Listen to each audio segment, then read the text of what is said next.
नमस्कार, target with PS परिहार के इस ऑनलाइन प्लेटफॉर्म पर आप सभी लोगों का स्वागत है। आज के इस वीडियो में हम लोग केंद्रीय बजट 2023-24 को देखेंगे। बजट को प्रारंभ करने से पहले बजट के संबंध में कुछ महत्वपूर्ण तथ्यों को देख लेते हैं। देखिए, भारतीय संविधान में बजट शब्द का उल्लेख नहीं किया गया है, बल्कि अनुच्छेद 112 में बजट शब्द के लिए वार्षिक वित्तीय विवरण शब्द का प्रयोग किया गया है। भारत में सर्वप्रथम बजट प्रस्तुत करने का श्रेय लॉर्ड कैनिंग के कार्यकाल में कार्यरत वित्तीय सदस्य जेम्स विल्सन को है, इसलिए विल्सन को भारतीय बजट का प्रणेता भी माना जाता है। 26 नवंबर 1945 को स्वतंत्र भारत का पहला बजट वित्त मंत्री आर.के. षणमुगम चेट्टी ने प्रस्तुत किया था, जबकि गणतंत्र भारत का पहला केंद्रीय बजट जॉन मथाई ने 1950 में प्रस्तुत किया था। गैर हिंदी भाषी होने के बावजूद सी.डी. देशमुख ने वित्त मंत्री रहते हुए 1955 और 56 का बजट पेश करने से पहले इस बात को सुनिश्चित कर लिया था कि बजट के सभी दस्तावेज हिंदी में भी छपे, यानी कि पहली बार बजट को हिंदी में भी छापा गया था। और कब छापा गया था? 1955 और 56 में। किसके समय में? सी.डी. देशमुख के वित्त मंत्री काल में। आइए, देश में 4 प्रधानमंत्री ऐसे हुए हैं जो वित्त मंत्री पद पर भी रह चुके हैं: मोरारजी देसाई, चौधरी चरण सिंह, विश्वनाथ प्रताप सिंह और डॉक्टर मनमोहन सिंह। जवाहरलाल नेहरू ऐसे प्रधानमंत्री थे जिन्होंने अपने कार्यकाल में केंद्रीय बजट प्रस्तुत किया था। और भारत में सबसे ज़्यादा बजट पेश करने वाले वित्त मंत्री मोरारजी देसाई थे। उन्होंने कुल 10 बार बजट को पेश किया था। भारत में ब्लैक बजट 1973-74 में पेश किया गया था। भारत का केंद्रीय बजट पहले 28 फरवरी को पेश किया जाता था, लेकिन वित्तीय वर्ष 2017-18 से इसे 1 फरवरी से प्रस्तुत किया जाने लगा। और वित्तीय वर्ष 2017-18 से ही केंद्रीय बजट में रेलवे बजट को मर्ज भी कर दिया गया था। अब आइए हम लोग बात करते हैं केंद्रीय बजट 2023 और 24 के संबंध में। प्रधानमंत्री नरेंद्र मोदी की अगुवाई वाली केंद्र सरकार के दूसरे कार्यकाल का 5वां और आखिरी आम बजट 2023 और 2023 केंद्रीय वित्त मंत्री निर्मला सीतारमण द्वारा लोकसभा में 1 फरवरी 2023 को प्रस्तुत किया गया। यह अमृतकाल का पहला बजट है। अमृतकाल की बात करें तो 2022 से 2047 के समयकाल को अमृतकाल का नाम दिया गया है। बजट अनुमान 2023-24 में कुल व्यय 45,03,097 करोड़ अनुमानित है। देखिए, अमृतकाल के विजन को प्राप्त करने के लिए 3 बातों पर फोकस किया गया है। पहला है युवा वर्ग पर विशेष ध्यान देते हुए नागरिकों के लिए अवसर, रोजगार सृजन में वृद्धि, सुदृढ़ और स्थिर बृहत आर्थिक वातावरण। वित्त मंत्री सीतारमण ने अपने बजट भाषण में कहा कि भारतीय अर्थव्यवस्था का आकार बढ़ा है और ये पिछले 9 साल में विश्व की 10वीं सबसे बड़ी अर्थव्यवस्थाओं से 5वीं सबसे बड़ी अर्थव्यवस्था बन गई है। ये आपके एग्जाम के पॉइंट ऑफ व्यू से इम्पॉर्टेंट है। चलिए अगला तथ्य देखते हैं। देखिए, बजट की 7 प्राथमिकताएं हैं जिसे सप्तऋषि कहा गया। इसमें शामिल है समावेशी विकास, अंतिम छोर, अंतिम व्यक्ति तक पहुंच, बुनियादी ढांचा और निवेश, निहित क्षमताओं का विस्तार, हरित विकास, युवा शक्ति तथा वित्तीय क्षेत्र। इन्हीं 7 पॉइंट्स पर बजट में फोकस किया गया है। अपने बजट भाषण के दौरान वित्त मंत्री ने शिक्षा, रोजगार और कौशल विकास से संबंधित कई महत्वपूर्ण घोषणाएं की। आइए इन सभी महत्वपूर्ण तथ्यों को हम लोग देख लेते हैं। अगर हम लोग शिक्षा के संबंध में बात करें तो देश के 740 एकलव्य मॉडल रेजिडेंशियल स्कूलों के लिए 38,000 शिक्षकों और गैर शैक्षणिक पदों पर भर्ती अगले 3 वर्षों के दौरान की जाएगी। यहाँ पे डाटा इंपॉर्टेंट है, कितना किया जाएगा? 740 एकलव्य मॉडल रेजिडेंशियल स्कूल। ठीक है। बच्चों और किशोरों के लिए नेशनल डिजिटल लाइब्रेरी की स्थापना की जाएगी। प्रधानमंत्री कौशल विकास योजना 4.0 को अगले 3 वर्षों में लाखों युवाओं को कौशल संपन्न बनाने के लिए शुरू की जाएगी। और इसमें उद्योग जगत 4.0 से संबंधित नई पीढ़ी के artificial intelligence, robotics, mechatronics, IoT, 3D printing, drone और सॉफ्ट स्किल जैसे पाठ्यक्रम शामिल किए जाएंगे। यूनिफाइड डिजिटल इंडिया प्लेटफॉर्म की स्थापना की जाएगी, जिससे कौशल विकास में तेजी आएगी। वित्त वर्ष 2023-24 में सरकार ने आदिवासियों के लिए विशेष स्कूलों हेतु 15,000 करोड़ रुपए का प्रावधान किया गया है। यह डाटा भी इंपॉर्टेंट है। 15,000 करोड़ रुपए किसके लिए? आदिवासियों के लिए, विशेष स्कूलों के लिए। सिविल सेवकों और सरकारी कर्मचारियों में कौशल विकास को बढ़ावा देने के लिए ऑनलाइन ट्रेनिंग प्रोग्राम शुरू किया जाएगा, जिसे आईगॉट कर्मयोगी योजना नाम दिया गया है। देश के टॉप शिक्षा संस्थानों में 3 excellence for artificial intelligence centre खोले जाएंगे। पंचायत और वार्ड स्तर पर पुस्तकालय खोलने के लिए राज्यों को प्रोत्साहित किया जाएगा। आइए, बजट 2023 के तहत स्वास्थ्य सेवाओं और मेडिकल इंफ्रास्ट्रक्चर के लिए भी कई महत्वपूर्ण घोषणाएं की गई है, उन्हें हम लोग देख लेते हैं। एनीमिया को खत्म करने का लक्ष्य, बजट में 2047 तक एनीमिया को खत्म करने का लक्ष्य रखा गया है। और यह किस तरह का एनीमिया है? सिकल सेल एनीमिया, जो कि जनजातीय क्षेत्रों में इसके उन्मूलन के लिए मिशन को शुरू किया जाएगा। ये डाटा इंपॉर्टेंट है, कब तक खत्म करने की बात कही जा रही है? 2047 तक। 157 नए नर्सिंग कॉलेज की शुरुआत भी की जाएगी। देखिए, आम बजट 2023 के तहत वित्त मंत्री ने 157 नए नर्सिंग कॉलेज खोलने का भी ऐलान किया। उन्होंने बताया कि साल 2014 से स्थापित किए गए मौजूदा 157 मेडिकल कॉलेजों के साथ को लोकेशन यानी कि वहीं पे उसी कॉलेज में 157 नए नर्सिंग कॉलेज स्थापित किए जाएंगे, जहां छात्रों को ट्रेनिंग दी जाएगी और मेडिकल उपकरणों के लिए पाठ्यक्रम की भी शुरुआत की जाएगी। देखिए, मिलेट्स को मिला प्रोत्साहन, यानी मिलेट्स मतलब मोटे अनाज।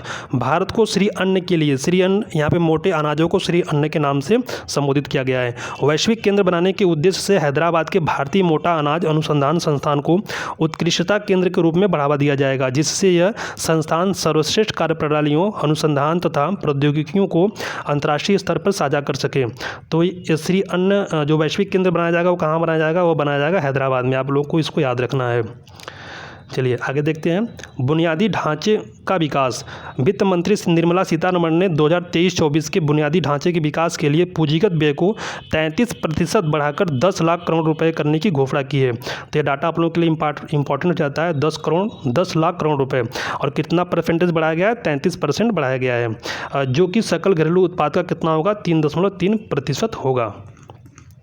देखिए, पिछले साल 13 अक्टूबर को प्रधानमंत्री नरेंद्र मोदी ने माल ढुलाई की लागत को कम करने के लिए एक एकीकृत बुनियादी ढांचा विकसित करने के उद्देश्य से गति शक्ति नाम से राष्ट्रीय मास्टर प्लान लॉन्च किया था। आप लोगों को गति शक्ति प्लान को याद रखना है कि यह कब लॉन्च किया गया था? 13 अक्टूबर 2022 को।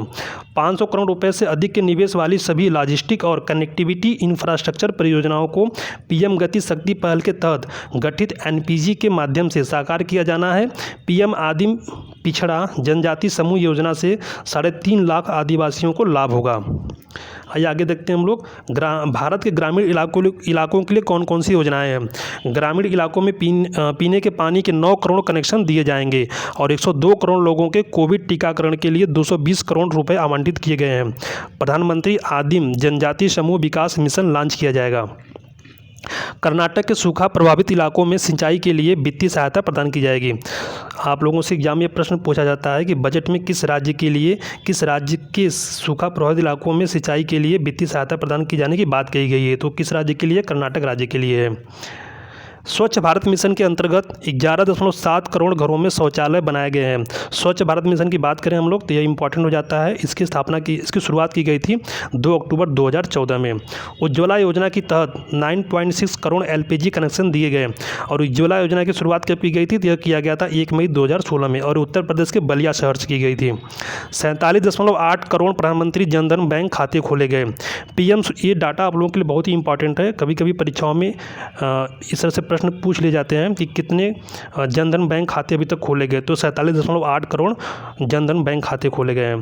पीएम सुरक्षा बीमा योजना और पीएम जीवन ज्योति योजना के अंतर्गत 44.6 करोड़ लोगों को बीमा कवरेज दिया गया। प्रधानमंत्री जीवन ज्योति योजना को 9 मई 2015 में शुरू किया गया था। पीएम सम्मान किसान निधि के तहत 11.4 करोड़ किसानों को 2.2 लाख करोड़ रुपए का नगद हस्तांतरण किया गया है। अगर हम लोग बात करें पीएम सम्मान किसान निधि की, तो इसकी शुरुआत की गई थी 1 दिसंबर 2018 को। आत्मनिर्भर स्वच्छ पादप कार्यक्रम का शुभारंभ 2200 करोड़ रुपए के प्रारंभिक परिव्यय के साथ उच्च गुणवत्ता वाली बागवानी फसल के लिए रोग मुक्त तथा गुणवत्तापूर्ण पौध सामग्री की उपलब्धता बढ़ाने के उद्देश्य से किया जाएगा। पीएम आवास योजना के लिए परिव्यय 66% बढ़ाकर 79,000 करोड़ रुपए किया गया है। रेलवे के लिए 2.40 लाख करोड़ रुपए की पूंजीगत निधि का प्रावधान जो 2013-14 में उपलब्ध कराई गई धनराशि से 9 गुना अधिक और अब तक की सर्वाधिक राशि है। शहरी अवसंरचना विकास कोष यानी कि यूआईडीएफ की स्थापना प्राथमिकता वाले क्षेत्रों में आय ऋण की कमी के उपयोग के माध्यम से होगी। इसका प्रबंधन राष्ट्रीय आवास बैंक द्वारा किया जाएगा। ये आपके परीक्षा में पूछा जा सकता है कि इसका प्रबंधन किसके द्वारा किया जाएगा? तो इसका प्रबंधन किया जाएगा राष्ट्रीय आवास बैंक के द्वारा किया जाएगा। इसका उपयोग टियर 2 तथा टियर 3 शहरों में शहरी अवसंरचना के निर्माण के लिए सार्वजनिक एजेंसियों द्वारा किया जाएगा। आप लोगों को इसका पीडीएफ हमारे टेलीग्राम चैनल पर मिल जाएगा, जिसका लिंक डिस्क्रिप्शन बॉक्स में दिया गया है। सूक्ष्म लघु और मध्यम उद्यम, बड़े व्यवसाय तथा चैरिटेबल ट्रस्टों के लिए निकाय डिजिलॉकर की स्थापना की जाएगी, जिससे आवश्यक दस्तावेजों को ऑनलाइन साझा और सुरक्षित रखने में आसानी होगी। चलिए अगला पॉइंट देखते हैं हम लोग। 5G सेवाओं पर आधारित एप्लीकेशन विकसित करने के लिए 100 लैब्स स्थापित किए जाएंगे, जिनसे नए अवसरों, बिजनेस मॉडलों और रोजगार संबंधी संभावनाओं को तलाशने में सहायता मिलेगी। चक्रीय अर्थव्यवस्था को बढ़ावा देने के उद्देश्य से गोवर्धन यानी कि galvanising organic bio agro resources धन नामक योजना के तहत 10,000 करोड़ रुपए के कुल निवेश के साथ 500 नए अपशिष्ट से आमदनी संयंत्र स्थापित किए जाएंगे। सरकार अगले 3 वर्षों में 1 करोड़ किसानों को प्राकृतिक खेती अपनाने के लिए प्रोत्साहित करेगी और उनकी सहायता करेगी। इसके लिए राष्ट्रीय स्तर पर वितरित सूक्ष्म उर्वरक और कीटनाशक विनिर्माण नेटवर्क तैयार करते हुए 10,000 बायो इनपुट रिसोर्स केंद्र स्थापित किए जाएंगे। विभिन्न राज्यों से कुशल युवाओं को अंतर्राष्ट्रीय अवसर उपलब्ध कराने के लिए 30 स्किल इंडिया इंटरनेशनल सेंटर स्थापित किए जाएंगे। आइए MSME के लिए ऋण गारंटी योजना को नवीनीकृत किया गया है और यह 1 अप्रैल 2023 से कार्यपरिषद में 9,000 करोड़ रुपए जोड़कर क्रियान्वित होगी। वरिष्ठ नागरिक बचत खाता योजना में अधिकतम जमा की राशि या सीमा 15 लाख रुपए से बढ़ाकर 30 लाख रुपए हो जाएगी। यह इंपॉर्टेंट आप लोगों के लिए कितना है, 15 लाख से बढ़ा करके 30 लाख रुपए हो जाएगी। युवा उद्यमी ग्रामीण क्षेत्रों में एंटी स्टार्टअप शुरू कर सकें, इसके लिए कृषि वर्धक निधि की स्थापना की जाएगी। कृषि ऋण के लक्ष्य को पशुपालन, डेयरी और मत्स्य उद्योग को ध्यान में रखते हुए 20 लाख करोड़ रुपए तक बढ़ाया जाएगा। पीएम मत्स्य संपदा योजना की एक नई उप योजना को 6,000 करोड़ रुपए के लक्षित निवेश के साथ शुरू किया जाएगा, जिसका उद्देश्य मछली पालकों, मत्स्य विक्रेताओं और सूक्ष्म तथा लघु उद्योगों को अधिक सक्षम बनाना है। कृषि के लिए डिजिटल जन अवसंरचना को एग्रीटेक उद्योग और स्टार्टअप को बढ़ावा देने के लिए आवश्यक सहयोग प्रदान करने और किसान केंद्रित समाधान उपलब्ध कराने के उद्देश्य से तैयार किया जाएगा। कृषि संबंधी जितने भी योजनाएं हैं उसको आप लोग जरूर एक बार पढ़िएगा, ये बहुत ही इंपॉर्टेंट है। सरकार ने 2,516 करोड़ रुपए के निवेश के साथ 63,000 प्राथमिक कृषि ऋण सोसाइटियों के कंप्यूटरीकरण कार्य को शुरू किया। ये भी इंपॉर्टेंट है। स्वास्थ्य, पोषण, शिक्षा, कृषि, जल संसाधन, वित्तीय समावेशन, कौशल विकास और आधारभूत अवसंरचना जैसे कई क्षेत्रों में सरकारी सेवाओं को बढ़ाने के लिए 500 प्रखंडों को शामिल करते हुए आकांक्षी प्रखंड कार्यक्रम की शुरुआत हुई है। ये योजना बहुत ही इंपॉर्टेंट, आकांक्षी प्रखंड कार्यक्रम। अनुसूचित जनजातियों के लिए विकास कार्य योजना के तहत अगले 3 वर्षों में प्रधानमंत्री PVTG particularly vulnerable tribal group विकास मिशन को लागू करने के लिए 15,000 करोड़ रुपए निवेश करेगी। और यह किसके लिए? विशेष रूप से संवेदनशील जनजातीय समूह के लिए। बंदरगाहों, कोयला, इस्पात, उर्वरक और खाद्यान्न क्षेत्रों में 100 महत्वपूर्ण परिवहन अवसंरचना परियोजनाओं के लिए 75,000 करोड़ रुपये का निवेश, जिसमें निजी क्षेत्र का 15,000 करोड़ रुपये शामिल है। अवसंरचना में निजी निवेश के अवसरों को बढ़ाने के लिए नया अवसंरचना वित्त सचिवालय स्थापित किया जाएगा। देखिए, हमारे शहर को भविष्य के अस्थायी शहरों में बदलने के लिए राज्यों और शहरों को शहरी नियोजन सुधारों एवं कार्यों को प्रोत्साहन दिया जाएगा। लाखों सरकारी कर्मचारियों को उनका कौशल बढ़ाने और जन केंद्रित सुविधाएं उपलब्ध कराने योग्य बनाने के लिए एक एकीकृत ऑनलाइन प्रशिक्षण मंच iGAT कर्मयोगी का शुभारंभ किया जाएगा। कृत्रिम बुद्धिमत्ता को भारत में बनाएं और कृत्रिम बुद्धिमत्ता से भारत के लिए कार्य कराएं के विजन को साकार करने के लिए देश के शीर्ष शैक्षिक संस्थानों में कृत्रिम बुद्धिमत्ता के 3 उत्कृष्टता केंद्र स्थापित किए जाएंगे। स्टार्टअप और शिक्षाविदों द्वारा नवाचार और अनुसंधान शुरू करने के लिए राष्ट्रीय डाटा शासन नीति लाई जाएगी। राष्ट्रीय खाता संख्या यानी पैन का इस्तेमाल विनिर्दिष्ट सरकारी एजेंसियों की सभी डिजिटल प्रणालियों के लिए पैन को सामान्य पहचानकर्ता के रूप में प्रयोग किया जाएगा और इससे कारोबार करना आसान हो जाएगा। न्याय के प्रशासन में दक्षता लाने के लिए 7,000 करोड़ रुपए के परिव्यय से ई-न्यायालय परियोजना का चरण 3 शुरू किया जाएगा और राष्ट्रीय हरित हाइड्रोजन मिशन की मदद से अर्थव्यवस्था को निम्न कार्बन सघनता वाली स्थिति में ले जाने, जीवाश्म ईंधन के आयातों पर निर्भरता को कम करने, 2030 तक 5 MMT के वार्षिक उत्पादन का लक्ष्य निर्धारित किया जाएगा। ऊर्जा परिवर्तन तथा निवल शून्य उद्देश्यों और ऊर्जा सुरक्षा की दिशा में प्राथमिकता प्राप्त पूंजीगत निवेशों के लिए 35,000 करोड़ रुपए का प्रावधान किया गया है। अर्थव्यवस्था को धारणीय विकास के मार्ग पर ले जाने के लिए बैटरी ऊर्जा भंडारण प्रणालियों को बढ़ावा दिया जाएगा। पृथ्वी माता के पुनरुत्थान, उसके प्रति जागरूकता, पोषण और सुधार हेतु प्रधानमंत्री कार्यक्रम यानी PM प्रणाम राज्यों और संघ राज्य क्षेत्रों को रासायनिक उर्वरकों के संतुलित प्रयोग तथा इनके स्थान पर वैकल्पिक उर्वरकों के प्रयोग को बढ़ावा देने के लिए, प्रोत्साहित करने के लिए शुरू किया जाएगा। आप लोग को इसमें याद रखना है पीएम परिणाम योजना, ठीक है। आइए हम लोग आगे देखते हैं। मनरेगा, सीएमपीए और कोष और अन्य स्रोतों के बीच तालमेल के माध्यम से तटीय रेखा के साथ साथ लवण भूमि पर जहां भी व्यवहार्य हो, जहां पर मतलब हो सके, मैंग्रोव पौधरोपण के लिए, तटीय पर्यावास और ठोस आमदनी के लिए मैंग्रोव पहल मिट्टी की शुरुआत की जाएगी। अमृत धरोहर योजना को आर्द्र भूमि के इष्टतम उपयोग को बढ़ावा देने तथा जैव विविधता, कार्बन स्टॉक, पर्यावरणीय पर्यटन के अवसरों तथा स्थानीय समुदायों के लिए आय सृजन बढ़ाने के लिए अगले 3 वर्षों में कार्यान्वित किया जाएगा। यानी कि अमृत धरोहर योजना को भी आप लोगों को याद रखना है। एकीकृत स्किल इंडिया डिजिटल प्लेटफॉर्म की शुरुआत किया जाएगा।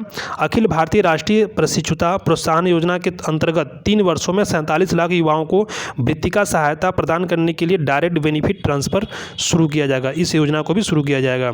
और 50 पर्यटन गंतव्यों को घरेलू और विदेशी पर्यटकों के लिए एक संपूर्ण पैकेज के रूप में विकसित किया जाएगा।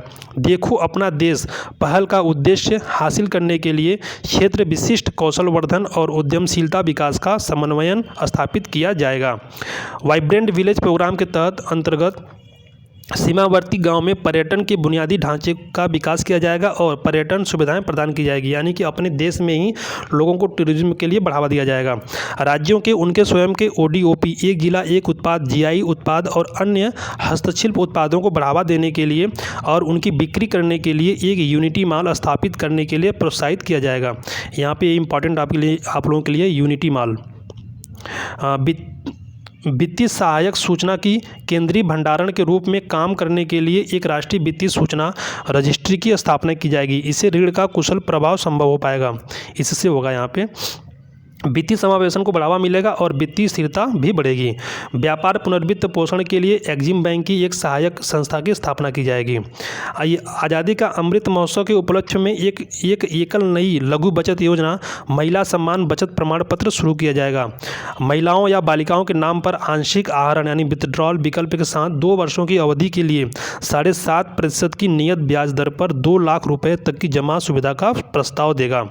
राज्यों के निमित्त संपूर्ण 50 वर्षीय ऋण को वर्ष 2023-24 के अंदर पूंजीगत व्यय पर खर्च किए जाने हैं और इनमें से अधिकांश ऋण व्यय राज्यों के विवेक पर निर्भर करेंगे, परंतु इस ऋण का एक हिस्सा उनके द्वारा वास्तविक पूंजी व्यय को बढ़ाने की शर्त पर दिया जाएगा।